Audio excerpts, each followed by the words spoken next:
justice, justice, justice, justice, justice, justice, justice.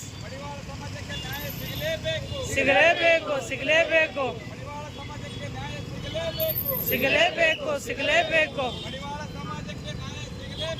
ಸಿಗಲೇಬೇಕು ಸಿಗಲೇಬೇಕು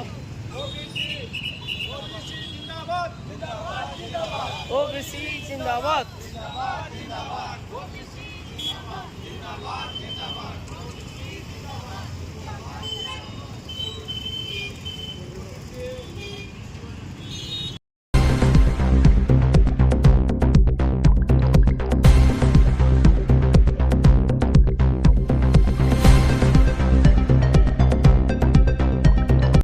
ರಾಜ್ಯ ಮಡಿವಾಳ ಯುವ ಘಟಕ ರಾಯಚೂರು ವತಿಯಿಂದ ಈ ಮೂಲಕ ತಮ್ಮಲ್ಲಿ ಮನವಿ ಮಾಡಿಕೊಳ್ಳುವುದೇನೆಂದರೆ ಇತ್ತೀಚೆಗೆ ದಿನಾಂಕ 18/2/2026 ತೆಲಂಗಾಣ ರಾಜ್ಯದ ನಾಗರ್ ಕರ್ನೂಲ್ ಜಿಲ್ಲೆಯ ಕುಮ್ಮಾರ ಗ್ರಾಮದಲ್ಲಿ ನಡೆಯುತ್ತಿದ್ದ ಮಲ್ಲಯ್ಯ ಸ್ವಾಮಿ ಜಾತ್ರೆಗೆ ಅಪಾರ ಸಂಖ್ಯೆಯಲ್ಲಿ ಭಕ್ತಾದಿಗಳು ದರ್ಶನಕ್ಕೆ ಬಂದಿದ್ದು, ಈ ದೇವಸ್ಥಾನ ದರ್ಶನಕ್ಕೆ ಕುಮ್ಮಾರ ಗ್ರಾಮದ ಸರ್ಪಂಚರಾದ ಶ್ರೀನಿವಾಸ ರೆಡ್ಡಿ ಅವರು 100 ರೂಪಾಯಿ ದರ್ಶನ ಟಿಕೆಟ್ ಶುಲ್ಕ ನಿಗದಿಪಡಿಸಿದ್ದರು. ಇದನ್ನು ಪ್ರಶ್ನಿಸಿದ ನಮ್ಮ ಮಡಿವಾಳ ಸಮಾಜದ ನಾಗರಿಕರೊಬ್ಬ ಸರ್ಪಂಚ್ ಮುಂದೆ ಸಾಮಾನ್ಯ ಬಡಭಕ್ತರಿಗೆ ಸದರಿ ಶುಲ್ಕ ಭರಿಸುವುದು ಕಷ್ಟದಾಯಕವಾಗುತ್ತದೆ, ಟಿಕೆಟ್ ದರ ಕಡಿಮೆ ಮಾಡಿರಿ ಎಂದು ಕೇಳಿದ್ದಕ್ಕೆ ಕೆಂಡಾಮಂಡಲನಾದ ಸರ್ಪಂಚ್ ಶ್ರೀನಿವಾಸ ರೆಡ್ಡಿ ಇವರು ಪ್ರಶ್ನೆ ಮಾಡಿದ ವ್ಯಕ್ತಿಯನ್ನು ಕರೆಸಿ ಮನಸೋ ಇಚ್ಛೆಯಿಂದ ದಂಡಿಸುತ್ತಿದ್ದಾರೆ. ಆತನ ಹೆಂಡತಿ ಸದರಿ ಶ್ರೀನಿವಾಸ ರೆಡ್ಡಿ ಇವರನ್ನು ತನ್ನ ಗಂಡನಿಗೆ ಬಿಟ್ಟು ಬಿಡಿ ಎಂದು ಪರ್ಯಾಯ ಬೇಡಿಕೊಂಡರೂ ಬಿಡದೇ ಇದ್ದದ್ದರಿಂದ ತನ್ನ 2 ತಿಂಗಳ ಹೆಣ್ಣು ಕೂಸನ್ನು ಶ್ರೀನಿವಾಸ ರೆಡ್ಡಿ ಪಾದಗಳ ಮುಂದೆ ಇಟ್ಟು ಈ ಕೂಸಿನ ಮುಖ ನೋಡಿಯಾದರೂ ಬಿಡಿ ಎಂದು ಕೇಳಿಕೊಂಡಾಗ ಇನ್ನಷ್ಟು ಕೋಪಗೊಂಡು ಕೀಳು ಜಾತಿಯ ಕೂಸನ್ನು ಪಾದಕ್ಕೆ ಮುಟ್ಟಿಸಿದ್ದಕ್ಕೆ ರೇಗಾಡಿ ಕೂಸನ್ನು ಕಾಲಿನಿಂದ ಫುಟ್ಪಾತಿನಿಂದ ಜೋರಾಗಿ ಒದ್ದಿದ್ದು ಆ ಕೂಸು ಮೃತಪಟ್ಟಿರುತ್ತದೆ. ತಾಯಿಯ ಅಳುತ್ತಾ ಕೂಸನ್ನು ಹೆತ್ತು ಎದೆ ಹಾಲು ಉಣಿಸಲು ಹೋದಾಗ ಹಸುಗೂಸು ಸ್ಪಂದಿಸದೆ ಮೃತಪಟ್ಟಿದ್ದನ್ನು ಕಂಡು ತಾಯಿಯ ಆಕ್ರಂದನ ಮುಗಿಲು ಮುಟ್ಟಿರುತ್ತದೆ. ಇದರ ವಿಡಿಯೋ ಸಾಮಾಜಿಕ ಜಾಲತಾಣಗಳಲ್ಲಿ ವೈರಲ್ ಆಗಿದ್ದು, ಸದರಿ ಶ್ರೀನಿವಾಸ ರೆಡ್ಡಿ ಈತನನ್ನು ಹತ್ಯೆ ಮಾಡಿ ಅಲ್ಲಿಂದ ಪರಾರಿಯಾಗಿ ತಲೆಮಾರಿಸಿಕೊಂಡಿದ್ದಾನೆ.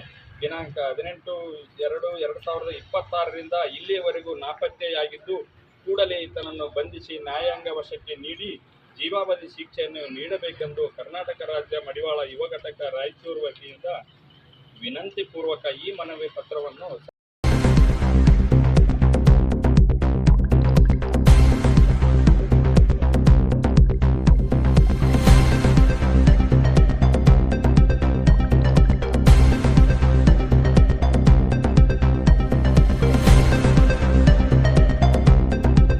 ನಾಗರ್ ಕರ್ನೂಲ್ ಗ್ರಾಮದ ನಮ್ಮ ಮಡಿವಾಳ ಸಮಾಜದ ಒಂದು ಹಸುಗೂಸಿನ ದೇವರ ದರ್ಶನಕ್ಕೆ ಅಂತ ಹೋದಾಗ ನೀನು ಕೀಳು ಸಮಾಜದವ, ಇಲ್ಲಿ ಒಳಗಡೆ ಬರಬಾರ್ದಂತೇಳಿ ಒಂದು ಸರ್ಪಂಚ್ ಶ್ರೀನಿವಾಸ ರೆಡ್ಡಿ ಏನು ಕೃತ್ಯ ಎಸಗಿದ್ದಾನೆ.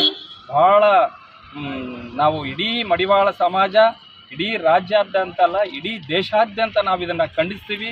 ಇಡೀ ದೇಶಾದ್ಯಂತ ನಾವು ಇದನ್ನು ಪ್ರತಿಭಟನೆ ಮಾಡ್ತಾ ಇದ್ದೀವಿ ಹಾಗೂ ಎಲ್ಲ ರಾಜ್ಯದಿಂದ ಎಲ್ಲ ಕಡೆಗೆ ಕರೆ ಕೊಟ್ಟಿದ್ದೀವಿ. ಹೀಗಾಗಿ ನಾವು ಇವತ್ತು ಮಡಿವಾಳ ಸಮಾಜದಿಂದ ಇವತ್ತು ಯುವ ಮೋರ್ಚಾ ವತಿಯಿಂದ ನಾವೇನು ಮನವಿ ಪತ್ರ ಈಗ ಜಿಲ್ಲಾಧಿಕಾರಿಗೆ ಮನವಿ ಸಲ್ಲಿಸಿದ್ವಿ.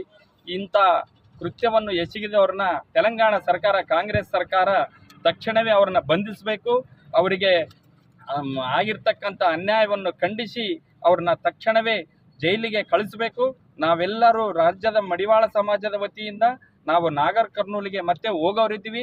ಅವರನ್ನು ಎಲ್ಲ ಭೇಟಿಯಾಗಿ ಅವರಿಗೆ ಸಾಂತ್ವನ ಹೇಳಿ ನಾವು ಇಡೀ ನಮ್ಮ ಯುವ ಸಮಾಜ ಮುಖಂಡರು ಎಲ್ಲರ ಜೊತೆಗೆ ಹೋಗಿ ಅವರನ್ನು ತಕ್ಷಣವೇ ಬಂಧಿಸಬೇಕಂತೇಳಿ ನಾವು ಎಲ್ಲರೂ ಜಿಲ್ಲಾಧಿಕಾರಿ ಮುಖಾಂತರ ಮನವಿ ಮಾಡಿದ್ದೀವಿ. ತಕ್ಷಣವೇ ಬಂಧಿಸಿ ಅವರನ್ನು ಒಳಗಡೆ ಕಳಿಸಿ ನಮಗೆಲ್ಲರಿಗೆ ಆ ಮಡಿವಾಳ ತಾಯಿಗೆ ನ್ಯಾಯ ಕೊಡಿಸ್ಬೇಕಂತೇಳಿ